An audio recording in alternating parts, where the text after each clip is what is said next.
யோகாசனங்கள் செய்வது மூலம் நமது உடலும் மனமும் ஒருநிலைப்படுத்தப்படுகிறது. ஆதலால் ஆசன ஆண்டியப்பன் அவர்கள் இன்றைக்கு நமக்காக என்ன யோகாசனங்களை கற்றுத்தர வந்திருக்கிறார் என்பதை கவனிக்கலாம். நிகழ்ச்சியில் முதல் பகுதியாக வரவிருப்பது நலமுடன் வாழ.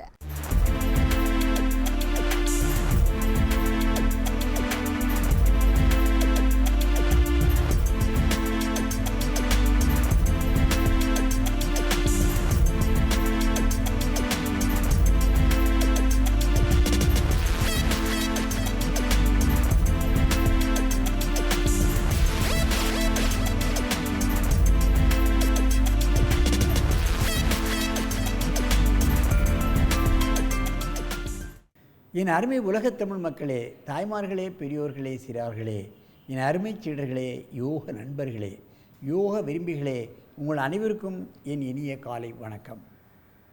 கலைஞர் தொலைக்காட்சி நிகழ்ச்சியில் நலமுடன் வாழ என்னும் பிரிவில் யோகாசனத்திற்கு அதிகாலை வேளையில் முதல் நிகழ்ச்சியாக முக்கியத்துவம் தரப்படுகிறது என்பதையெல்லாம் நீங்கள் அறிவீர்கள். வெகுகாலமாக நடந்து கொண்டிருக்கின்ற காரணத்தினால் உலக மக்களெல்லாம் இதனை பார்த்து பயனடைந்து கொண்டிருக்கிறார்கள். அந்த நிலையில் நமக்கு இன்று நமது அரங்கிற்கு ஹாங்காங்கில் எனது மகன் பெரிய யோகா பள்ளியை நடத்தி வருகின்றார். அதிலே இந்த மாணவர்கள் பயின்று கொண்டு அவர்கள் மற்றவர்களுக்கும் இதை கற்றுக்கொண்டு இருக்கிறார்கள். நீங்கள் அவருடைய வயதை கேட்டால் நீங்கள் ஆச்சரியப்படுவீர்கள். மேரி 47, கிளாரா 42 வயது, 18 வயது பெண் மாதிரி எவ்வளவு அழகாக இருக்கிறார்கள் பாருங்கள். அவர்கள் யோகாசனம்தான் எங்களுக்கு சகோதரர்கள் சகோதரிகள் என்று சொல்லுகிறார்கள். அவர்கள் கல்யாணமானவர்கள், குழந்தை இருக்கின்றது, அதையெல்லாம் நம்ம கவனிக்க வேண்டும். குடும்ப வாழ்க்கையும் கவனித்து கொண்டு யோகா டீச்சராகவும் இருக்கிறார்கள். மேலும் மேலும் கற்றுக்கொண்டு இருக்கிறார்கள். இந்தியாவுக்கு வந்து மேலும் இதனுடைய நுட்பங்களை கற்க வேண்டும் என்ற காரணத்தினால் இங்கே வந்து ஒரு 15 நாள் தங்கி இருந்து இந்த கலையை அவர்கள் இலக்குளியல், மண்குளியல், யோகத்தில் என்னென்ன பிரிவுகள் இருக்கிறதோ அத்தனையும் அவர்கள் கற்றுக்கொண்டிருக்கிறார்கள். காலையில் 6 இரவு 8 மணி வரைக்கும் அவருக்கு வகுப்புகள் தொடர்ந்து நடக்கும், சளைக்காமல் அவைகளெல்லாம் இவர்கள் கலந்து கொண்டு நமது கலையை பூரணமாக கற்றுக்கொண்டிருக்கிறார்கள். உசட்டாசனத்தில் இருவதை பார்க்க முடியாத பல்வேறுபட்ட மாறுபட்ட உசட்டாசனத்தை அவர்கள் செய்ய போகிறார்கள். Both of them you can do Usattasana. Relax.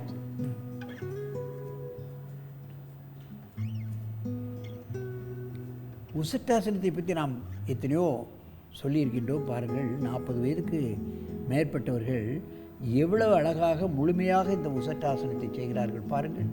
அன்னமய கோஷம், பிராணமய கோஷம், மனமய கோஷம், விஞ்ஞானமய கோஷம், இந்த 4ம் சரியாக இயங்க வைக்கக்கூடிய அற்புதமான ஆசனம். பிராங்கிட்டிஸ், ஆஸ்மா, ஹார்ட் பேஷண்ட் இவைகளெல்லாம் இந்த ஆசனத்தின் மூலமாக முழுமையாக தீர்க்கப்படுகிறது. ஆனால் இவற்றை மாலையில் செய்ய வேண்டும் என்று நமது திருமூலர் சொல்கிறார். அதை கவனிக்க வேண்டும். இந்த ஆசனத்தை மாலையில் ஒரு 4-5 முறை, ஏன் படுக்கப் போவது கூட ஒரு 4-5 முறை செய்துவிட்டால் ஆஸ்மா பேஷண்ட்டுக்கு நைட்டிலே இந்த தொல்லை வரவே வராது. ரிலாக்ஸ்.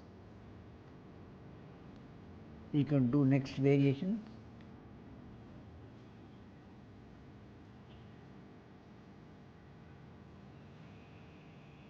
கும்பிட்ட உசட்டாசனம். கும்பிட்ட நிலையில் எந்த விதமான பின்னால் தாங்காமலும் முதுகை வளைக்கிறார்கள் பாருங்கள். முதுகை வளைக்க வளைக்க இளமை மேலிடும்.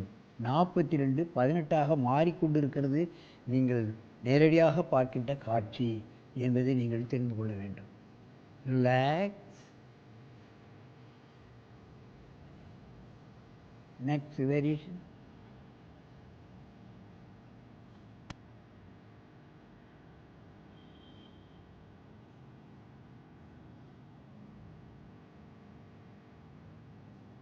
காலை திருக்கி வைத்துக்கொண்டு செய்வதென்பது மிக மிக கடினம். பாருங்கள், கையை உயர்த்தி காலை திருக்கி கையில் வைத்துக்கொண்டு இந்த ஆசனத்தை இதுவரை நாம் நிகழ்ச்சியில் கண்டதில்லை, புத்தகங்களிலும் பார்ப்பதில்லை. அவர்களாகவே கண்டுபிடித்து இந்த ஆசனங்களை செய்கிறார். ரிலாக்ஸ். Next leg.